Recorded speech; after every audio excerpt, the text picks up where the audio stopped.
আসসালামু আলাইকুম, কেমন আছেন সবাই? আশা করি ভালো আছেন। আজকে আমরা বানাচ্ছি, এটা হচ্ছে হাঁসি, এটা হচ্ছে বিফ। তো বানাচ্ছি এটা এই পেঁয়াজ, রসুন, কাঁচামরিচ, আদা, আর এগুলো পাঁচমিশালি, আর এগুলো টমেটো, কাঁচামরিচ। তো দেখতে থাকেন, ভিডিওটা ভালো লাগলে লাইক কমেন্ট শেয়ার করবেন, আশা করি। ওকে, मरीज हल्दी भैया गुड़ा धनिया गुड़ा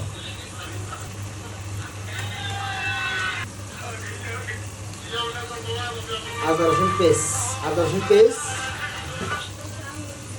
আদা রসুন পেস্ট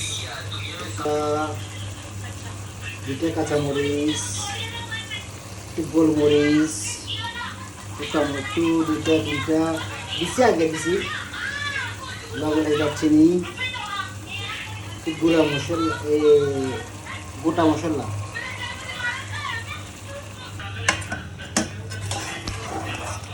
ওকে, সবাই ভালো থাকবেন। ভিডিওটা যদি ভালো লাগে লাইক কমেন্ট শেয়ার করবেন। এটা হচ্ছে আমাদের শেফ। সবাইকে আসসালামু আলাইকুম, নমস্কার, ভালো থাকবেন। ভিডিওটা ভালো লাগলে লাইক কমেন্ট শেয়ার করবেন। আসসালামু আলাইকুম।